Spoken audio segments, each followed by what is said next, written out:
আসসালামু আলাইকুম। আমি আল মুক্তাসিন সাব্বির, সবাইকে জানাচ্ছি শুভেচ্ছা এবং অভিনন্দন। আশা করি সবাই ভালো আছো, আমিও ভালো আছি আলহামদুলিল্লাহ। আমরা তোমাদের জন্য সাজিয়েছি ত্রিকোণমিতিক একটি সিরিজ, যাতে করে তোমরা হার্ডওয়ার্কিংয়ের পাশাপাশি কিভাবে স্মার্ট ওয়ার্কিং করে তোমাদের কাঙ্ক্ষিত যে স্বপ্ন সেটি সহজে অর্জন করতে পারো। আশা করি আমাদের ফুল পর্বগুলো তোমরা যদি ফলো করো, তাহলে ত্রিকোণমিতি যে পার্টটি রয়েছে এই পার্ট নিয়ে তোমাদেরকে আর বিভিন্ন প্ল্যাটফর্মে ঘোরাঘুরি করতে হবে না। আমাদের ফুল সিরিজ ফলো করলে তোমরা তোমাদের কাঙ্ক্ষিত যেই প্রশ্নগুলো আছে এগুলো সব সমাধান পেয়ে যাবে ইনশাল্লাহ। তো আজকে আমি এই ভিডিওতে আলোচনা করব তোমাদের জন্য যৌগিক কোণ সম্পর্কে। তো যৌগিক কোণ ত্রিকোণমিতি, এই যৌগিক কোণের ত্রিকোণমিতিক যে অধ্যায়টি রয়েছে এটাতে যৌগিক কোণের সংজ্ঞা জানবো, প্লাস আমরা যে টাইপ আকারে তোমাদের জন্য ম্যাথগুলো সাজিয়েছি যাতে করে তোমরা সহজেই একেবারে জিরো টু হিরোতে যেতে পারো, অর্থাৎ আমরা একেবারে বেসিক টু অ্যাডভান্সের ম্যাথগুলো করব। শুরুতে একেবারে বেসিক ম্যাথ করব, আস্তে আস্তে আমরা প্রো লেভেলে যাব ইনশাল্লাহ।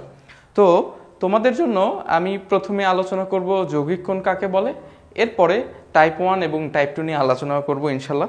তো চলো, আমি এখানে লিখে রেখেছি, দেখো যৌগিক কোণ কাকে বলে। তো সংজ্ঞা যদি আমরা জানতে চাই তাহলে আমরা এভাবে বলতে পারি, দুই বা ততোধিক কোণের যোগফল অথবা বিয়োগফলকে যৌগিক কোণ অথবা কম্পাউন্ড অ্যাঙ্গেল বলে। এটাকে আমরা ইংলিশে কম্পাউন্ড অ্যাঙ্গেল বলি। তো এখানে আমরা একটা টার্ম দেখতেছি যে যোগফল অথবা বিয়োগফল। মোট কথা, দুই বা ততোধিক অ্যাঙ্গেল বা কোণের যে বীজগাণিতিক যোগফল, একে আমরা যৌগিক কোণ বলি। তো যৌগিক কোণ নিয়ে যখন আমরা কাজ করছি তখন আমাদের মনে রাখতে হবে এখানে একাধিক অ্যাঙ্গেল থাকবে। ধরো এ যদি অ্যাঙ্গেল হয়, বি অ্যাঙ্গেল হতে পারে, সি অ্যাঙ্গেল হতে পারে।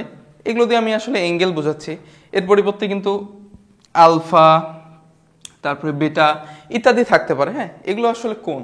তো এই কোণগুলোর যোগফল অথবা বিয়োগফলে কিন্তু যৌগিক কোণ হবে। দেখো আমি যদি বলি এ প্লাস বি, এখানে এ প্লাস বি অর্থাৎ দুটি অ্যাঙ্গেল বোঝাচ্ছি। হ্যাঁ, এ প্লাস বি যদি দুটি অ্যাঙ্গেল হয়, এই যোগফল অথবা আলফা মাইনাস বিটা, যোগফল অথবা বিয়োগফল, কোণের যোগফল অথবা বিয়োগফলকে আমরা যৌগিক কোণ বলি। তো যেহেতু আমরা যৌগিক কোণের ত্রিকোণমিতিক অনুপাত নিয়ে আলোচনা করছি, তার মানে এই টার্মগুলো কিন্তু আমাদের ফেস করতে হবে।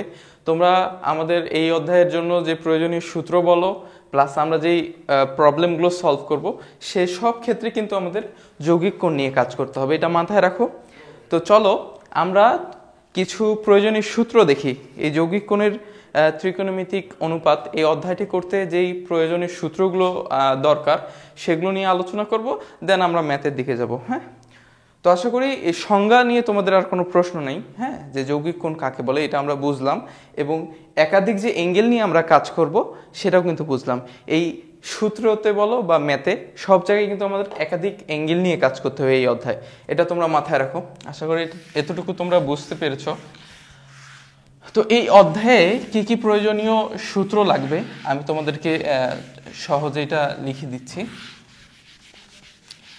তোমরা সূত্রগুলো খুব ভালোভাবে মেমোরাইজ করবে। হ্যাঁ, কিভাবে আমরা সূত্রগুলো সহজে মেমোরাইজ করতে পারি সেটাও দেখব, এবং এই সূত্রগুলো তোমরা যদি ভালোভাবে অ্যানালাইজ করতে পারো এবং মেমোরাইজ করতে পারো, তো ত্রিকোণমিতিক অনুপাত একেবারে ইজি হবে। তোমরা একেবারে কপি পেস্ট করবা। হ্যাঁ, শুধু ফর্মুলার স্ট্রাকচার মেনে চলবা এবং মানকে শুধু কপি পেস্ট করবা, দেখবা যে সমাধান খুব সহজে হয়ে যাচ্ছে।